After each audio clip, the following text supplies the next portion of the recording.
This video contains or may contain spoilers for Hollow Knight. One of the most unsettling parts of Hollow Knight is exploring the abyss and the birthplace. The knight walks past the corpses of what must be thousands of their dead siblings in the place that they originated from.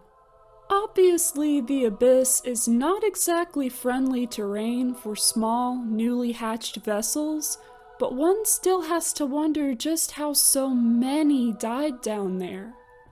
What exactly could have killed them all? I have three main ideas as to what the causes were, and I don't think all of the deaths were caused by any one of them alone, but rather a mix of the three, and possibly others still. The first thing is probably the most obvious, the dangerous terrain of the abyss. Most notably, the many spike pits. These can be found in both the birthplace and the walls and platforms leading up to the abyss entrance, both of which are filled with corpses of vessels who were trying to escape from those areas. These pits would not have been easy for the newborn vessels to navigate through, especially in the dark of the abyss and surrounded by void fog. They could have even accidentally knocked each other into the spikes as so many of them were moving at once. The vessels seen falling down during the birthplace memory all have cracked shells, so these various spike traps must have been what killed them. The second thing is the very thing responsible for the vessel's nature and inner biology, void tendrils. We can see on the many eggs scattered throughout the abyss and birthplace that void tendrils are attached to them, which penetrated the eggs and the shells of the vessels within, filling those vessels with void. It's entirely possible that when the vessels hatched, these tendrils were still active and attacked them. This could have even killed some vessels before they hatched, having not survived the process of the void tendrils getting inside their shells, effectively killing them from the inside out. When any remaining living vessels inside those eggs hatched out, their siblings' corpses would have just spilled out with them. The third thing would have been both the direct result of many vessel deaths and responsible for more of them, shades. We can see that these shades, being part of the void, will attack anything that isn't completely void, including a living vessel.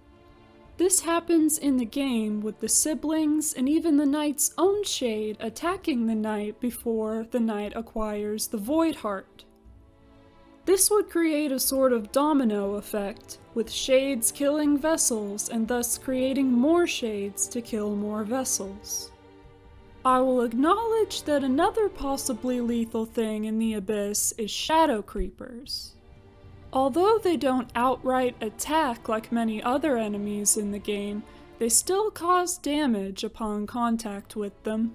However, in the knight's memory of their first escape attempt, none can be seen. This likely indicates that the shadow creepers only moved into the abyss after all the vessels had either died or escaped, so they most likely weren't responsible for the mass deaths that we see the results of when traversing the abyss. I think we can also fully rule out fall damage, because the knight never takes any in the game, including in the birthplace cutscene when they fall from the top of the abyss to presumably the bottom. Furthermore, since there were no shadow creepers in the abyss at this time, the vessels would have had no way to get soul to heal themselves from the injuries they sustained, so once they used up all 5 masks of their health, assuming that's the number they were all born with, that was it for them. Shades don't give soul when they're hit. None of them had a charm like Grubsong to give them some soul when taking damage, or Hive Blood to heal them over time without focusing soul, and none of them would have had nails to strike enemies with to get soul anyway. Not only were they surrounded by dangers that could and did hurt them, but they had no way to recover from their injuries before it was too late. It is truly miraculous that the young Hollow Knight made it to the top of the abyss alive, and one could see how the Pale King would believe that they were strong enough to contain the Radiants once they had done this. So what do you think? Do you find my ideas plausible? What did you think killed all the vessels? Let me know in the comments. Thank you for watching this video. Please give it a like if you found it interesting, check out my other Hollow Knight videos, and subscribe for more to come.